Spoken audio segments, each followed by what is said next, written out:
What is up, everybody? It is Og here, back with another video. In today's video, we're going to be going through the Mara 340 pool post AOE cap. Now, I don't have the best gear possible for this, and we'll be going over the best in slot gear that you can have for this and things of that nature. But I wanted to make this video because a lot of people have requested it. Now, I do have the Mara 500 pool also on my channel you guys can check out. I have a full playlist for every single farm that I've done so far with the post AOE cap, and so you guys can definitely check out those. But if you guys have any questions or anything like that, definitely let me know down in the comments down below. And if I can't get back to those quick enough for you, definitely hop into the Twitch at twitch.tv/Arleus. Also, guys, this upcoming week, once pre-patch comes out, I will be going for the world first Blood Elf Paladin 60, and I'm going to do it all live on stream at twitch.tv/Arleus, so definitely come hang out when the pre-patch drops. Should be a ton of fun. But guys, the big change that happens with pre-patch for mages is that AOE cap is implemented. Now, what this means is that Blizzard has a static damage threshold it can't pass. It's not individual mobs based, that is the total amount of damage that Blizzard can do. So, for example, let's just say 10,000 damage is the cap. If you're hitting 10 mobs, it means each mob you can do 1,000 damage to. If you're hitting 100 mobs, it means each mob you can do 100 total damage to. Now, this is every single tick included. Spell power doesn't increase this. So there's no need for massive amounts of spell power when you're doing big pools such as this. There is a big use for mana per 5 and things that can improve alternative methods of killing the mobs, such as Flame Strike. And so Flame Strike is going to be something we really use in the kill phase, and so we'll be jumping into that in a little bit. Real quick note though, if you guys ever see a rock grip around that Hydra that we just pulled with the Blizzard down below, do not pull it. Don't try to pull Hydra in this kill phase, it's just going to get sloppy. You're going to see some changes from the old Mara 340 strat with this pool, and I'll be going over those as we go. Predominantly though, it's going to be a similar pool to the 340 before. The big change is the kill phase, and so in the kill phase, we're going to be focusing on Flame Strike to do our damage. Now, Flame Strike's initial damage, so just the base damage that you hit when Flame Strike drops, that is capped. However, the ground effect aspect of it is not. And so because the ground effect is not capped, that gives us an opportunity to try to pump out as much damage as we can with the actual dot on the ground. With that in mind, certain tier sets are going to be very good. Once you get to 70, you can get, I believe it's called the incanters set, which is going to be basically like the pre-bis blue kind of idea. And it decreases the cast time of your Flame Strike by 0.25 seconds. And then you can also get the ZG set, which you can already get. However, you would have to pretty much have the trinket by now to be able to use it by pre-patch. The ZG set decreases the cast time of your Flame Strike by 0.5 seconds. And so if you can shave off 0.5 seconds, it's going to become a lot easier to do the Flame Strike weaving that you'll see in the actual kill phase. Outside of that, though, you definitely want 5-piece T2. I will show the kill phase without 5-piece T2. It is 100% still possible. It's just a little bit sloppier, and you have to focus a little bit more on the stacking of the mobs rather than outputting the damage. If you guys have the full ZG set, you can likely get through this pool and do from the start of the aggroing phase all the way to the kill phase. And I would probably say somewhere around 14 to 15 minutes. Actually, probably even faster than that. Probably about 14 to 15 minutes. And so all inclusive with running back into the instance and everything like that, you're looking at about 16 to 17 minutes to run. It is a little bit slower than the 14 minutes that we have right now, but by no means is it a horrible experience or impossible to do kind of idea. So it's definitely still possible after the AOE cap. There's just going to be some changes that I recommend. So let's start off with the actual pool itself. You can see here that I'm grabbing these rock elementals. I did change the pool. I used to grab these rock elementals before I even jumped down to start the pool with that first Hydra. I no longer do that because if you go and you reset the instance, you get back in quick enough, that rock elemental will be there. And so you'll be able to grab him with the pool anyways. Might as well save as much time as you can because you're already over the 15-minute AOE or 15-minute dungeon clear cap. And so you just want to make your pools as close to that 15 minutes as possible, which means you might as well just speed it up if you can. So I just immediately go into the pool. Here you guys can see me jump down. And now the goal here is to stack these Hydras as much as we can. However, we are not going to focus on taking the wide route in the next Hydra room. And so in the previous video, I took a big wide route in the Hydra room to kind of stack up the mobs. The mobs are going to stack themselves automatically in the next few rooms, and you won't actually lose aggro of these mobs unless you mess up the slimes, which are down the road. And so we'll talk about those when we get there. But you'll see here, I check to see if there's a mob over here. If there is a mob, I'll go grab it. If there's not a mob though, you can see all the way over there in the corner. I'm just going to go straight over to the left. It's going to save me about 30 seconds to a minute per pool, which for one mob, when you're killing 340 other mobs, doesn't really matter. If you're going the spec that we have, and I showed it a little bit before, but I'll talk about it again, you're going to have improved Fireball, which means that Fireball is going to be a great way to pull mobs. And so Fireball will have a 1-second cast versus a Frostbolt at a 1.5-second cast with rank 1. So I highly recommend pulling with Fireball. Coming up to the top here, here's another change. I used to pull this pack behind here when I was up on the bridge with a counterspell. I changed this up a bit. And so what I do is I either pull these guys with the Blizzard or a rank 1 Fireball. Now, I'm going to be doing rank 1 Fireball just to show you guys. Because I had clear casting, I would have done Blizzard. It would have been a little bit faster. But without clear casting, I would just stick with Fireball just to conserve some mana. But what that allows is when I come up here, I don't need to aggro them from below over here on the left. So I can hug the right, and I can actually counterspell this back group. So I'm going to Arcane Explosion these guys to aggro them, Fire Blast, counterspell, and then blink out of here. If you try to go for a Blizzard in the back, there's a chance that the Hydra's going to be so close that they're just going to hit you and kill you right there. So I highly recommend trying to switch up that strategy a little bit just to save yourself a little bit of time and then also make it a little bit safer. But we can pull all those mobs, and now we're focusing on regen. One big issue that a lot of people have when they do these farms is that they're constantly reapplying spells and like, oh, a barrier's about to fall, I might as well reapply it. No, right now you're maximizing your mana regen, and so you don't want to cast anything. Just keep on running. You can see that my mana is just filling itself up big time. And so you just want to focus on kind of not doing anything until you have to. And then when you cast your spells, cast all of them together. So if I'm about to blink right here and I need to put up a shield, I'm going to put up the shield at the same time and then stop casting. I don't need a shield right here because I'm going to come around the side, run up this right side right here, and I'm not going to be able to get hit by any of these mobs. So I'm not worried about putting up a shield. But again, you can see I'm not casting anything. Once I have to cast is when I'm going to cast, but I was able to regen all the way up to 75% mana. Now I'm going to slow these mobs here. I'm going to slow about the front half of the mobs. You don't need to slow all the mobs. Back half will just catch up. Might as well not waste a few seconds. Come around the tree here on the right. Gnomes can do this too without swimming. So if you come around the tree, you won't swim. Blink across and then rank 1 Blizzard this Hydra. These Hydras, getting Blizzard right here is actually really important. It's going to slow them down to keep them within the rest of the group. Otherwise, they're going to be ahead of the group and kind of a pain to deal with later. So I highly recommend whether it's the 340 or the 500 pull that you're doing, slow those Hydras.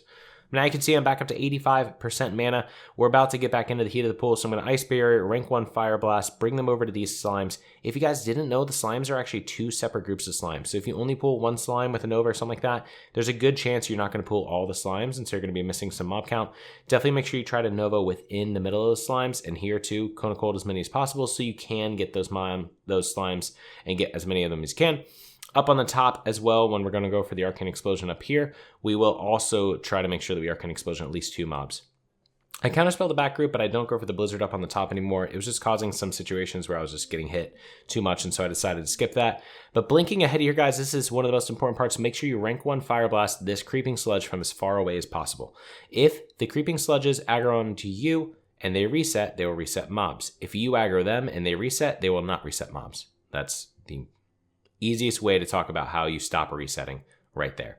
We're going to Arcane Explosion those guys so that we can free up our Fire Blast to Fire Blast this middle Creeping Sludge. Make sure it's always the middle Creeping Sludge that you do, but then that leaves Counterspell open for this front Sludge over here so we can Counterspell him from far away, also leaving up Fire Blast for here. So that was like a little quality of life improvement that I did right there recently, and it makes it so you don't have to stomp around the side of the wall right there and wand or fireball the other mob to pull them. And so that's a little bit nice. And then jump up here, rank 1 Blizzard, and then fall off. That's going to pull those mobs. You won't get the stealth mobs, but you don't have to worry about the jump over on the side.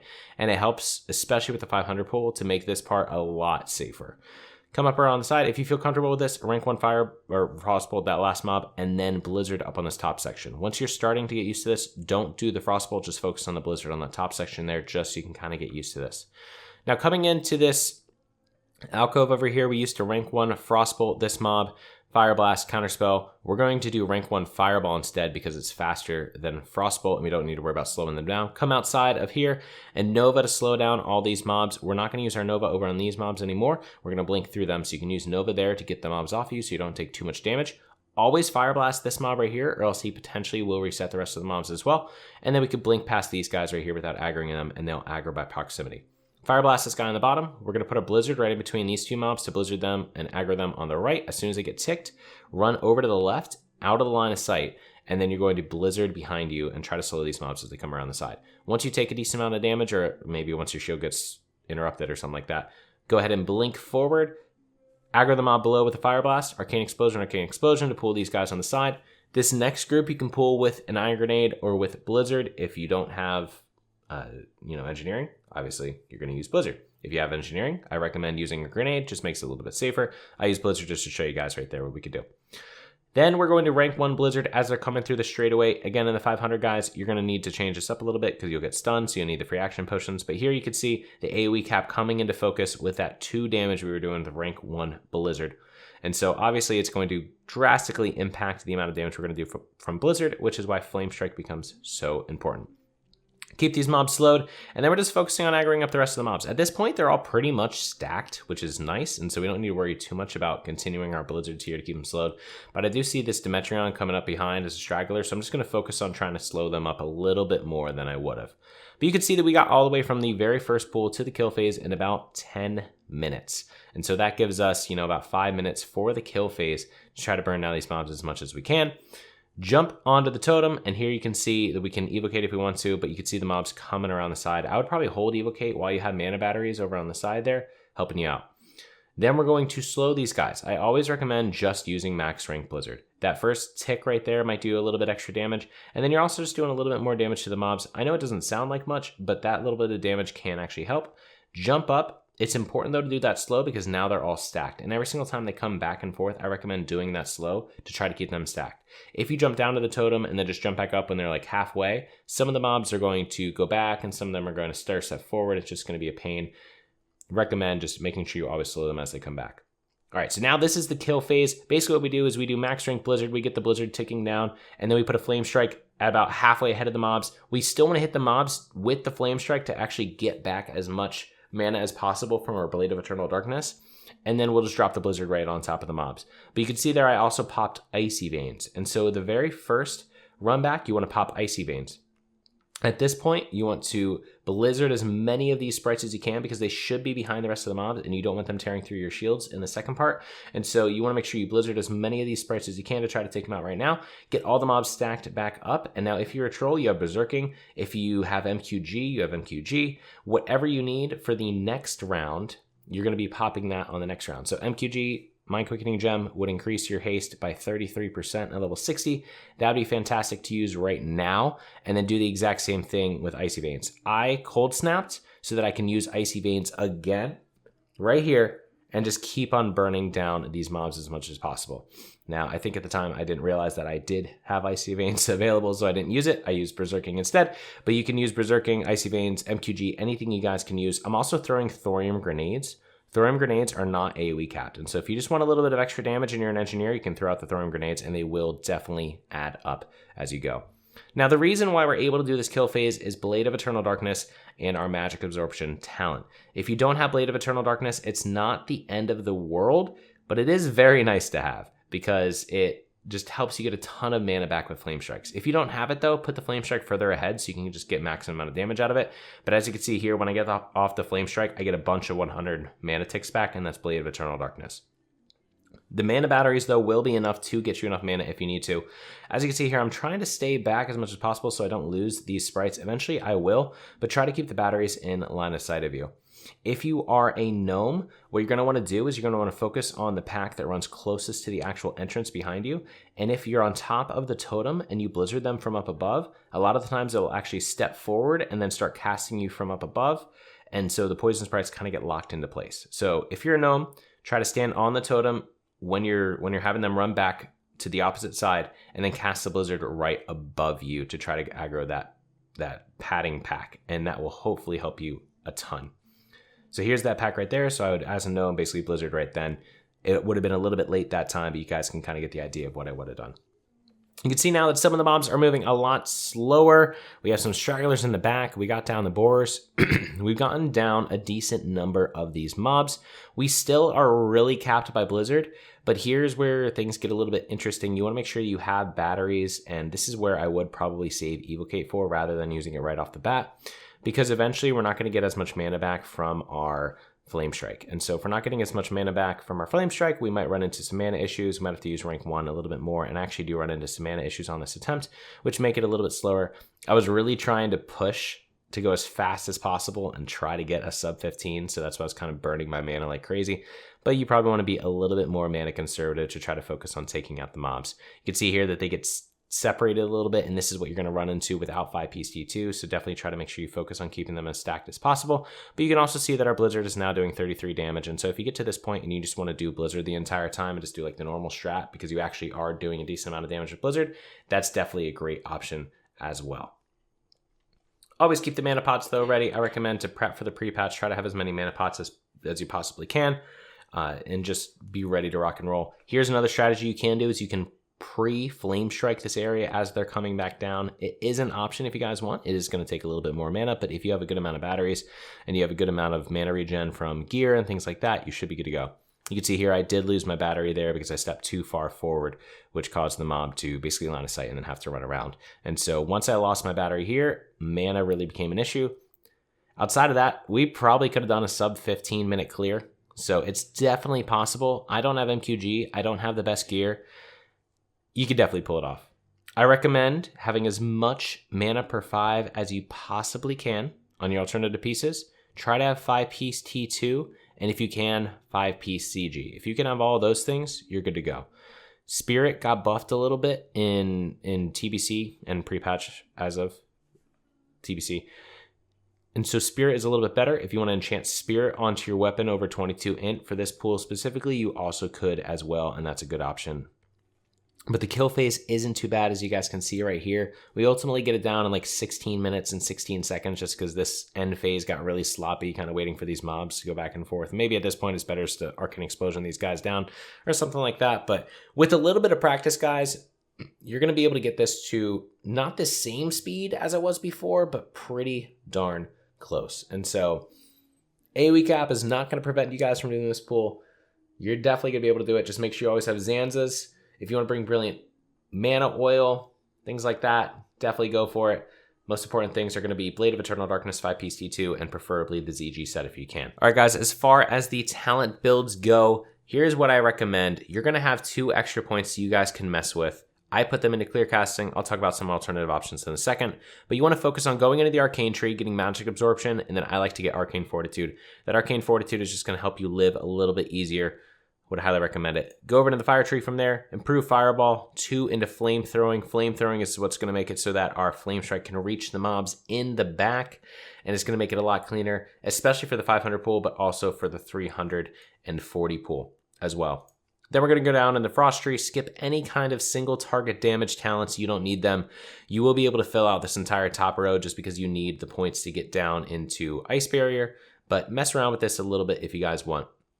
Now, once you fill out all those, you're going to have 2 talent points left. Those 2 talent points can go into Arctic Winds or go into Clear Casting. Because mana becomes somewhat of an issue, I would say, with this pool, I decided to go Clear Casting. Damage from Frostbolt isn't going to be huge, or from Frost damage is not going to be huge. Overall, though, obviously Frost damage would be better. So if you're going to have this be a blended spec for multiple different things, obviously the Frost damage would be better then. It does help also to be hit less, I guess. But overall, I decided to go for clear casting just to get those clear casting procs and hopefully retain a little bit more mana. Now, if you guys do not have 5-piece T2, it's not going to make the pull impossible. It will just make it a little bit more difficult to stack with the mobs because you don't have as big of a blizzard range. So if you get that 1% chance to resist on a mob, there's a chance it's going to run through your blizzard. With that in mind, the most important thing to focus on when you're not having T2 is to go ahead and... Here you can see I don't have my gloves on, so that's where I took off the 5-piece T2, is to focus on just keeping them as stacked as possible. Once you have them fully stacked, and that's another big benefit of using this lower section to kind of stack them as they come through down on the bottom, that is when you can go ahead and focus on pumping the damage. That would have been a good spot right there to kind of blizzard those mobs up above if you already know them, to basically try to get them to lock in as mana batteries, but I ended up not doing that.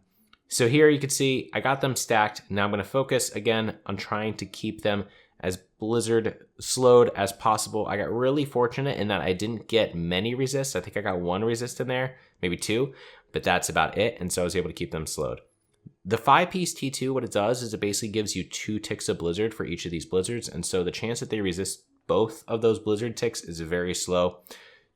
Without having the 5-piece T2, obviously we have a couple mobs moving forward. One thing to keep in mind though is because Icy Veins makes it so you can't be interrupted, I'm able to get off that extra little bit of damage there. And then I just come over here, block, cancel block, and bandage up to try to get back on my health. Similar to when we have 5-piece T2, we want to kind of burn down these sprites as much as possible so they aren't just tearing into us when the rest of the mobs are there.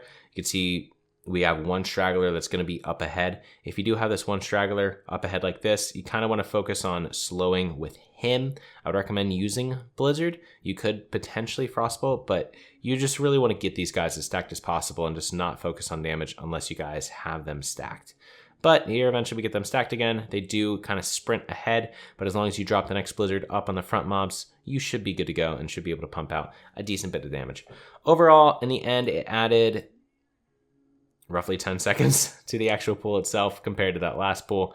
I did have a cleaner end of the pool, so it was probably about a minute longer if you think about a clean comparison with the 5-piece T2. So it adds about a minute to the run, but it is 100% still possible to do it without the 5-piece T2.